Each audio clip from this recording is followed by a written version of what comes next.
किसान भाइयों नमस्कार। स्वागत है आपका हमारे यूट्यूब चैनल स्मार्ट एग्रीकल्चर में। इस वीडियो में हम गेहूं के भाव के बारे में बात करेंगे। इस समय पर मंडियों में नई गेहूं की आवकें आना शुरू हो चुकी हैं और अगर मौजूदा समय के भाव के बारे में बात करें तो इस समय पर देश भर की सभी मंडियों में गेहूं न्यूनतम समर्थन मूल्य से ऊपर बिक रहा है। लेकिन मार्च के अंत तक कई क्षेत्रों में गेहूं की हार्वेस्टिंग शुरू हो जाएगी, जिसके कारण अप्रैल महीने में मंडियों में गेहूं की आवकों में ज़बरदस्त बढ़ोतरी देखने को मिलेगी। तो अब सवाल ये आता है कि अप्रैल महीने में गेहूं का भाव क्या रहेगा, मतलब कि आगे चलकर गेहूं किस भाव से बिकेगा।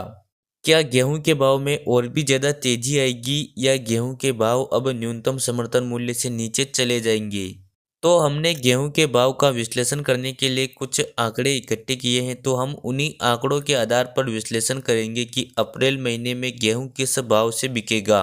तो इसकी पूरी जानकारी के लिए आप वीडियो को बिना स्किप के अंत तक देखिए और आप हमारे चैनल पर पहली बार आए हो तो चैनल को सब्सक्राइब कर दीजिए और उसके पास में जो घंटी का निशान आया है उसे भी ज़रूर दबा दीजिए, ताकि हम जैसे नया वीडियो अपलोड करें उसका नोटिफिकेशन आपको तुरंत मिल जाए। किसान भाइयों, अगर गेहूं के भाव के बारे में बात करें तो इस समय पर रूस और यूक्रेन में युद्ध चल रहा है, जिसके कारण गेहूं के भाव में बढ़ोतरी देखने को मिल रही है। विशेषज्ञों का मानना है कि रूस और यूक्रेन युद्ध के कारण भारतीय किसानों को बहुत बड़ा फायदा हो सकता है। इसके पीछे तर्क दिया जा रहा है कि निर्यात के उद्देश्य से व्यापारी अधिक मात्रा में किसानों से गेहूं की ऊंची कीमतों में खरीद करेंगे, जिसका सीधा लाभ किसानों को होगा। इसके साथ ही सरकार को लाभ मिलने की बात भी कही जा रही है। दरअसल पिछले कुछ दिनों से रूस और यूक्रेन के बीच संघर्ष जारी है, जिसका असर खाद्य पदार्थों से लेकर तेल की कीमतों तक पड़ रहा है। टाइम्स ऑफ इंडिया की रिपोर्ट के मुताबिक अगर व्यापारी किसानों से सीधे न्यूनतम समर्थन मूल्य से अधिक भाव में गेहूं की खरीद करते हैं तो सरकार को न्यूनतम समर्थन मूल्य पर गेहूं की खरीद कम करनी पड़ेगी, जिससे सब्सिडी का बोझ कम होगा।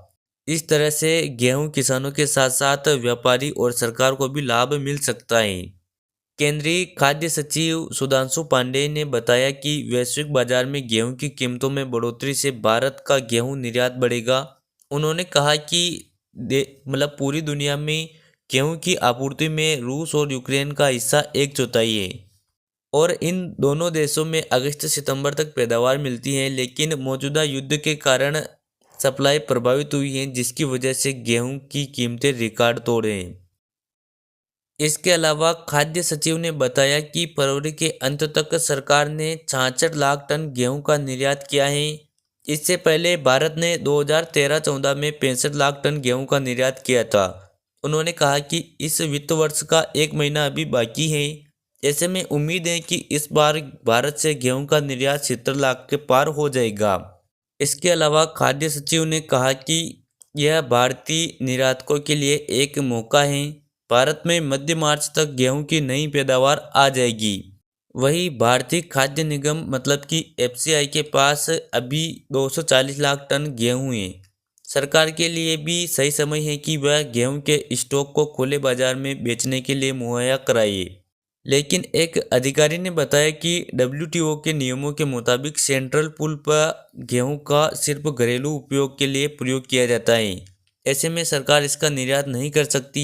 नई पैदावार बाजार में आ रही है, उसे व्यापारी निर्यात के लिए खरीद सकते हैं और घरेलू ज़रूरतों के लिए एफसीआई के गोदाम में सरप्लस अनाज का स्टॉक है ही।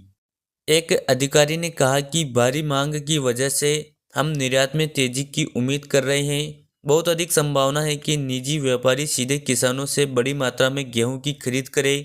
उन्होंने कहा कि अगर ऐसा होता है तो इसका कुल खरीद पर भी सीधा असर पड़ने की उम्मीद है। तो किसान भाइयों, मैंने इन सभी आंकड़ों के बारे में बात इसलिए की क्योंकि कहने का मतलब ये है कि इस साल भारत के पास निर्यात करने के लिए पर्याप्त मात्रा में गेहूं भी है और निर्यात करने का सही समय भी है।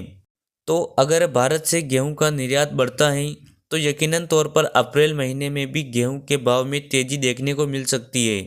अब यह तेजी कितनी जाएगी इसके बारे में हम कुछ स्पष्ट कह नहीं सकते। कुछ मंडी एक्सपर्ट के मुताबिक गेहूं 3000 के स्तर तक चला जाएगा, तो कुछ मंडी एक्सपर्ट यह भी कहते हैं कि गेहूं 3500 से 4000 के बीच में बिक सकता है, लेकिन इसके बारे में भी कुछ कंफर्म कह नहीं सकते। तो किसान भाइयों, इस वीडियो में हमने गेहूं के भाव के बारे में बात की।